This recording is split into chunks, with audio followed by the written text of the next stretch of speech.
그게 현실이에요. 그리고 밥도 안 사고 조언인데 이러면서 그 조언 아니야. 잔소리야. 돈 많이 벌어. 밥이라도 사주면서 해야 욕이 덜 먹어. 안 먹는 거 아니에요.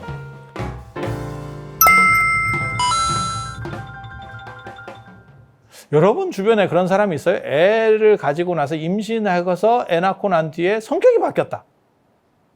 그게 어떻게 보면 그런 걸 거거든요. 성격이나 안 그러면 음식이나 습관이나 이런 것들이 좀 바뀌었다. 이게 가능성은 있는 얘기인데. 그리고 여자 같은 경우는 애 낳을 때 몸이 개조가 한번 되잖아요. 그렇지 않나요? 그래서 산후조리 잘못해가지고 나중에 문제 생겼어요. 그런데 하나를 더 나니까 해결됐어요도 있던데? 아니, 나만 들어봤나? 아, 그죠? 그래서 심리적으로도 변하는 것 같아요. 왜냐면 애 낳고 우울증 생겼어요. 뭐 이거 있잖아. 그게 뭔가가 아무튼 변화가 크게 일어나는 것 같기는 해요. 그러니까 우울증이 누가 막 구박하고 왜 딸을 낳았어? 뭐 요즘은 그런 시절도 아니잖아. 그냥 좋게 좋게 잘 하는데도 저 집에 왜 제가 우울증이래? 라고 하는데도 산후 우울증이에요. 이러면서 그 우울증이 진짜 피곤한 병이거든.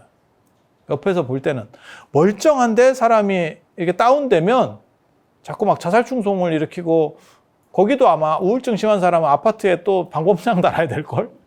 10층에 살아도 방범창을 달아야 될걸? 뛰어내린다. 뛰어내린다. 그래서 몰라. 여러분들은 우울증은 없어요. 제가 정확하게 얘기하면. 뛰어내릴 거면 벌써 뛰어내렸겠지.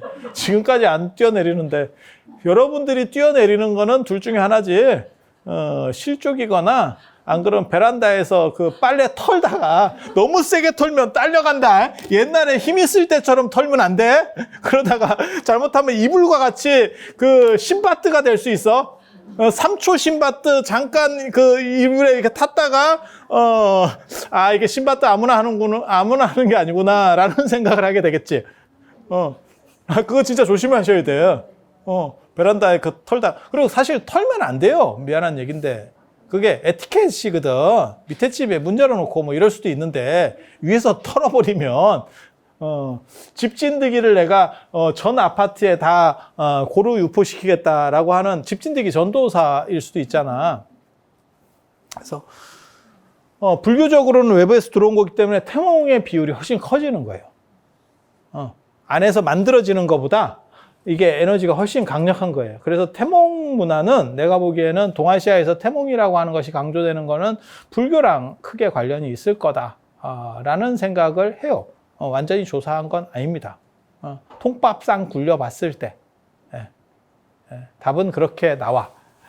그래서 부처님 태몽은 뭐냐면, 근데 부처님은 사실 그렇게 강력한 포스는 없었던 것 같아요. 사리불이나 구마라집처럼 임신하니까 막 외국어가 막 저절로 되고 막 이렇게 번역기가 필요가 없어요. 갑자기 애만 하나 생기면 돼요.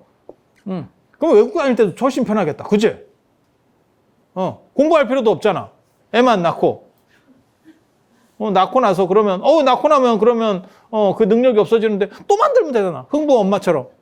흥부 엄마가 아니지. 흥부 마누라지. 흥부 엄마는 애를 얼마나 하는지 모르지. 흥부 마누라 최대 25명까지 낳대잖아. 그 기록마다 틀린데 25명. 난 납득도 잘 안 된다. 25명을 낳으려면 계산상으로 가능한가. 매년 나도 25년. 아니, 평균 수명이 40대 후반이라니까. 그걸 생각해야 돼요. 40대 후반에 죽고, 그 다음에 어렸을 때는 뭐 아무리 일찍 나도 옛날 애들이 또 이게 발육이 좀 늦거든요. 이게 보면 우리 어렸을 때만 해도 초등학교 6학년 이럴 때도 뭐 여자 남자 이런 거 잘 몰랐었어요. 요즘 애들하고 또 틀려. 그때만 좀 얼빙했지. 근데 조선시대 뭐 이런 때 더 심하지 않았겠어요? 그러면 한 10살 이 정도, 10살, 12살 이 정도는 잘 모를걸 아마. 그리고 생리도 늦을 거예요. 요즘이 더 아마 빨라졌을 거야. 그렇지 않나? 그렇게 됐지 싶어. 그렇게 되면 아마 한 13살, 14살 빠르다고 하고, 그때부터 임신 시작했다 그래도, 기계라도, 야, 암탉도 그렇게는 못 낳는다. 암탉도 그렇게 못 낳아. 닭이 매일같이 알 낳는 거 아닙니다, 여러분. 그 닭 안 키워본 사람이 그렇게 생각해요. 매일같이 알 낳는 거는 젊었을 때고 늙으면 매일같이 알을 못 낳아요. 그래서 애를 죽이죠. 사람들이. 어느 정도 이게 그러니까는 알 낳는 주기가 조금만 늦어지면 출하시켜버리죠. 뭔 뜻인지 아시겠죠? 알 낳는 닭이 있고 우리가 그 치킨 같은 거 할 때 먹는 닭이 있고 아마 좀 다를걸? 네. 저는 그렇게 알고 있거든요. 그래서 뭐 늙으면 그것도 막 일주일에 하나 뭐 이렇게 낳는 것 같더라고요. 몰라. 제가 어렸을 때 그걸 좀 많이 봤었어야 되는데, 제대로 못 봐가지고. 아니, 우리 어렸을 때는 그런 게 있었잖아, 주변에. 환경에 그런 게 있었잖아. 근데 확실한 건 매일같이 낳는 건 아니었어. 제가 어렸을 때 봤을 때는. 근데 그거를 우리 할머니는 뭐라 그러냐면, 네가 자꾸 가서 찝쩍거리니까. 그렇게 얘기를 했는데, 그런 것도, 아니, 그 스트레스 받으면 안 낳는데. 아, 진짜. 근데 이제 어린애는 신기하니까, 그리고 우리 그런 동물 또 잘 못 보니까, 우리 나름 또 도시잖아. 자꾸 찝쩍거리는 거지. 이제 가서 저 자식이 뭘 했나, 어쩌나, 이렇게 계속 가서. 그리고 할 일도 없었다. 지금은 뭐 게임도 하고 뭐 별로 할 게 많은데, 그때만 해도 할 게 없어요, 이게. 망고에. 그래서 닭도 찝쩍거리고, 제가 그래서 그 얘기 안 했나요? 어른들이 예전에 시골에 가면 어른들이 염소 찝쩍거리는 거 진짜 싫어한다니까. 염소 찝쩍거리면 염소는 죽어요, 지 성질에. 염소만 묶어놓거든. 가만히 봐봐. 성질이 들어보니까 염소만 묶어놓는데 염소는 이렇게 자꾸 옆에 가서 이렇게 사사사 찝쩍거리면 지가 뚜껑 열려가지고 죽어. 그것도 선택적 죽음인가? 존엄사인가? 그래서 부처님 같은 경우는 태몽이 육아백상 6개 어금니를 가진 흰 코끼리 태몽이에요. 그런데 부처님 어머니가 막 크게 바뀌었다 이런 얘기는 없어요. 어떻게 보면 생각보다는 평범했을 수도 있겠다. 나 이 생각도 들거든요. 사람이 꼭 태어나기 전부터 비범할 필요는 없다. 나는 이런 생각도 해요. 후천적 노력을 통해서 발현될 수도 있다. 우리 같이 약간 모지르게 태어났어도 열심히 해서 대기만성 아니야. 우리 선생님이 그랬어. 대기면성이라고. 큰 그릇은 절대 이루어지지 않는데.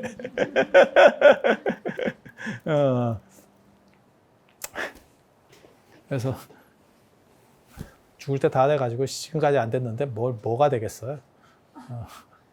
그래서 내가 깜짝깜짝 놀란다니까. 학회에 가서 발표할 때 우리 선생님들, 나한테 수업을 가르쳐줬던 우리 선생님들하고 발표할 때는 되게 좋았어요. 약간 영광스러운. 나도 이제 선생님들하고 같은 반열이다.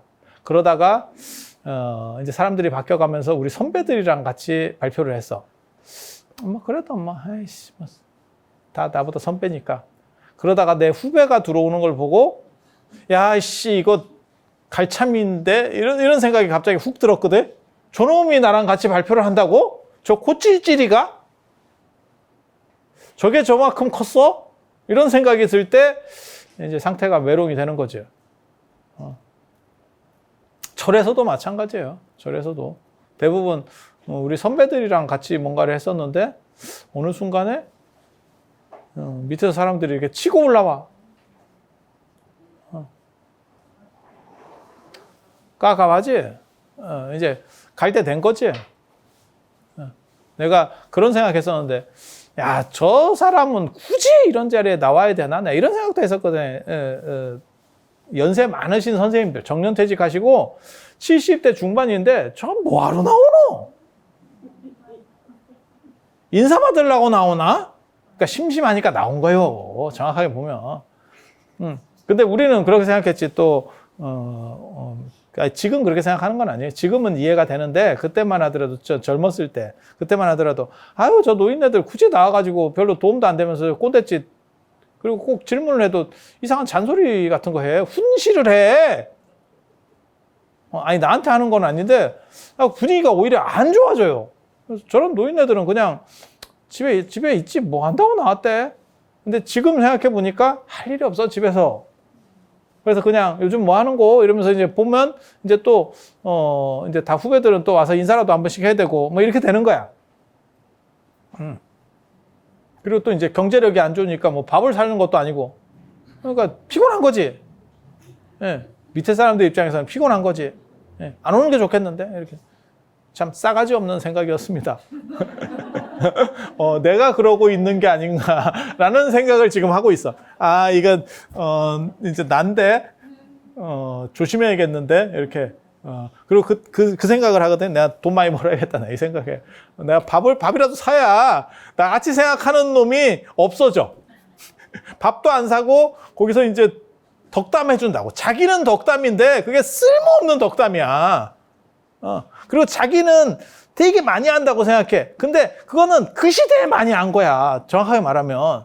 지금은 저 사람하고 저 젊은 사람하고 부딪히면 그 사람이 노학자인데 부딪히잖아. 진짜 뛰고 붙으면 저거 진짜 10분 안에 발려. 그런데 그 사람이 참는 거지. 왜? 어른이니까. 그게 현실이에요. 그리고 밥도 안 사고 조언인데 이러면서 그 조언 아니야. 잔소리야.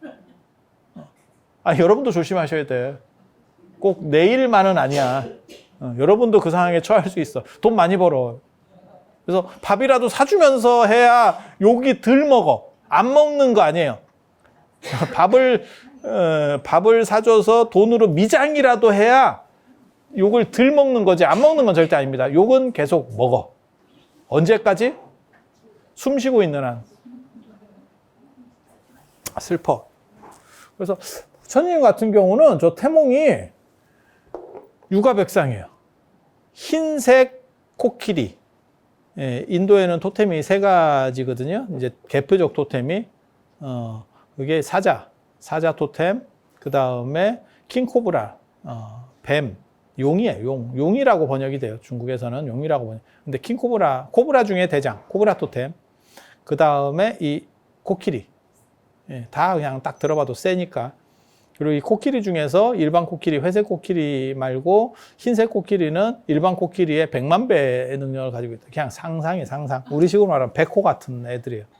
근데 인도가 동아시아보다 구라를 훨씬 더 세게 치기 때문에 우리는 그냥 백호에서 끝났지만 인도 흰 코끼리는 백상에서 끝나는 게 아닙니다. 백상 중에서도 왕중왕이 있어. 걔는 상하가 4개야. 상하가 4개 있는 놈 중에서 또 왕중왕을 또 뽑아. 그러니까는 월말 결선, 연말 결선, 최종 투표 뭐 이렇게 하는 거예요. 그러면 어금니가 6개야. 6개. 그러니까 우리는 백호만 있지, 백호인데 치아가 있어요. 뭐 뿔이 있어. 유니콘처럼 뿔이. 우리는 그런 건 안 하잖아요. 근데 인도 사람들이, 인도가 하여간 구라가 심해요. 중국 구라하고 인도 구라는 유형이 약간 달라요. 이거 보고 있으면 되게 재밌어. 인도 사람들의 상상력이 더 심해. 그리고 내가 본 바로는 저 중동 쪽 구라가 구라 중에 구라요. 내가 보기 인도 구라보다 더 센 게 중동 구라예요. 중동 구라. 이렇게 보고 있으면 야, 저 구라는 또 뭐 그런 구라 문화에서 나오는 게 이제 기독교나 이슬람 같은 거지. 그리고 그 이전에 구라 문화가 있어요. 걔네 메소포타미아부터 구라 유형들이 있어. 우리는 그런 구라 되게 좋아하거든. 그 구라가 옛날 사람들은 무슨 생각을 했을까를 얘기해. 그리고 어떤 세계관을 가지고 있을까. 그리고 그게 절대 안 바뀌어. 그러니까 점점 세련되기는 한데 절대 안 바뀌어. 그 패턴이, 동일 패턴이 이렇게 반복돼. 마치 바바리하고 비슷하지. 바바리가 여러 디자인들이 있지만 사실은 기본 축이 이렇게 안 바뀌잖아요. 그럼 비슷해. 그래서 그 구라 유형을 정확하게 보는 게 이 세상의 문화들이 섞여 있을 때 어디까지 포 떠내는 데 있어서 굉장히 유리해요. 그래서 제가 공부하는 사람들한테 신화를 공부해라 라는 얘기를 꼭 해주거든요. 신화하고 역사는 동시에 하는 거지 신화만 하고 역사만 하고 이래서는 안 돼. 신화를 정확하게 이해하는 사람이 역사를 이해해. 그 흐름이 이렇게 흘러가요. 왜? 그 민족이 그 민족이거든. 그래서 우리 옛말에 있어. 어른 말이 딱 맞는 것 같아. 사람은 고쳐 쓰는 거 아니다. 그놈이 그놈이었어. 안 바뀌어. 안 바뀌어. 그래서 흰 코끼리가 엄마 뱃속으로 내려오는 꿈을 꾸고 경기가 시작됐다. 이게 어떻게 보면 부처님 탄생의 시작이지. 여기서 서막에 올라가는 거죠. 그 흰 코끼리가 상징하는 거, 그거 이제 도솔천하고 뭐 관련되는 또 불교적인 전승들이 나와요. 근데 그런 얘기를 길게 해드릴 시간은 오늘은 없을 것 같고, 나중에 몰라. 다음에 내가 이걸 기억해서 계속 얘기를 할지. 일주일 뒤가 전생이에요. 전생과 내생이야. 이게 참, 그러고 보면 인생이라는 게 참 묘해요. 지나고 보면 무슨 생각을 불쑥했냐면 제가 지금 종정스님 종정스님이 저를 자꾸 애 취급을 하거든. 애 취급을 하거든. 그래가지고 가만히 생각을 해보니까 내가 종정스님 밑에 그 예전에 그 행자 생활하러 갔을 때가 그 종정스님이 지금 현재 내 나이에서 몇 살 차이가 안 나요. 아니, 한 번 더 생각해보면. 왜냐면 30년 전에 봤으니까, 우리가 30년 전에 만났으니까. 그렇잖아요. 그때 70이었으면 지금 돌아가셨겠지. 야, 이게, 그때 당신은 어른이었는데? 야, 인생이라는 게 참 묘하구나, 이런 생각을. 아니, 얼마 전에 그 전화할 일이 있었는데, 전화 이렇게 주셨는데, 목소리를 들으니까, 진짜 옛날 시골 어른들 중에서 연세 많으신 분이 애들한테 이렇게 하는 스타일이 있거든? 그래서 그런 말투예요. 그래서, 이게, 이 어른이 굉장히 이제 연세가 드셨구나. 갑자기 그 생각을 했거든. 이게 사람이, 제가 늘상 얘기하는 거 있잖아요. 사람이 언제 만났냐가 굉장히 중요한 게, 그때 나이랑 거의 고정이 돼요. 그러니까 저도 이제 신도분들 중에서, 처음 볼 때, 70이에요. 그러면 제가 굉장히 어른이라고 생각하고 어른 대우를 해주는데, 50에 봤다가 70이 됐어요. 그러면, 이렇게 나오거든? 내가? 진짜예요. 이게 참 묘해. 근데 내가 했는데, 알고 보니까 내가 어른 취급을 하는, 어른 대우를 해주는 이 70보다 이 뭐가 더 연세가 많지. 이런 깜짝 놀랄 만한. 그러니까 언제 만나느냐가 진짜 중요한 것 같아요. 그러니까 여러분들은 애를 키울 때도 사실은 그걸 어렸을 때부터 봤기 때문에 어떻게 보면 영원히 애지. 여러분 애들은 30살이 넘고, 애가 애를 또 낳는데, 그래서 애가 애를 낳았다는 거잖아. 그리고 계속해서, 뭔가 이렇게 좀, 부족한 것 같고. 근데 알고 보면 그 여러분 애들이 굉장히 대단하지. 밖에서 볼 때는 대단하지. 근데 엄마 눈에는, 저것이 뭘 좀 하겠나. 이런, 저게, 밖에 나가서 집어도 살면 저게 아침에 일어는 나겠나. 저게, 그런 생각들이 계속 드는 거죠. 그래서, 이 시간이라는 게 이런 부분은 진짜 재밌는 것 같아요. 그래서 인간이 기억돼 있는 거죠. 그래서 그런 얘기가 있어요. 절에, 주지 스님 나이에 맞춰서 신도 나이대가 결정이 된다. 근데 그 말도 그런 상황에서 보면 맞는 것 같아요. 그리고 아무리 젊은 사람을 좋아한다, 어쩐다, 이런 사람들도 보면 주변에 다 그런 비슷한 또래들이 있어. 비슷한 또래 중에 좀 젊지. 그러니까, 저 사람 젊은 사람이에요. 40, 50이야.